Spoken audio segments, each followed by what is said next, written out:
الدقائق الأولى من المباراة اللي تهم الريال، اللي تهم كريستيانو رونالدو، اللي يتقدم في هذه اللقطة بياخذ خذ عرقلة بلنتي. نعم بلنتي، ضربة جزاء. ولع الكلاسيكو عدل، ولع كريستيانو رونالدو عدل، وبالتالي البطاقة الصفراء على القائد بويول. خلاص اللاعب شوف ياخذ ولو هو بيكي اخذ في الاخير عرقله.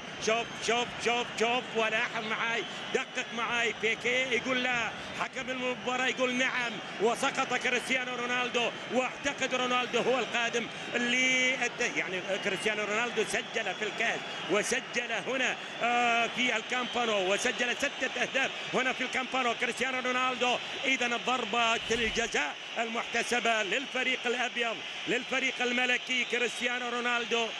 والله يا أخي إذا تسألني أقول لك بيسجل. يوم ما لعب أمام ديبورتيفو لاكوروني عفس البط. الآن تسألني توقع فقط أن كريستيانو رونالدو بيسجل.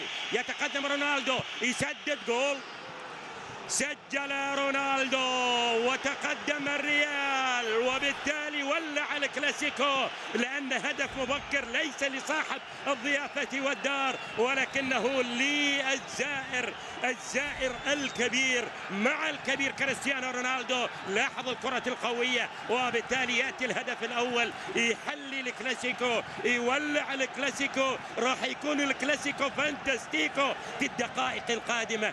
شوف الآن الضغط.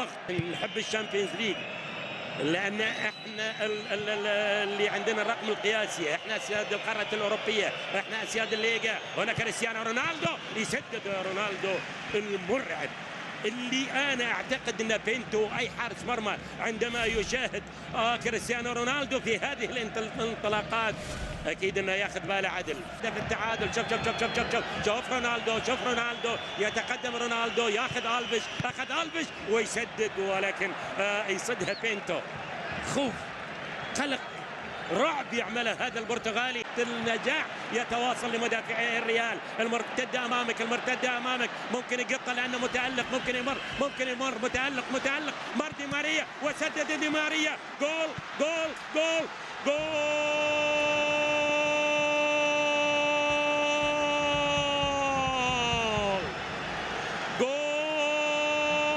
كريستيانو رونالدو يهز برشلونة، هز كريستيانو رونالدو يهز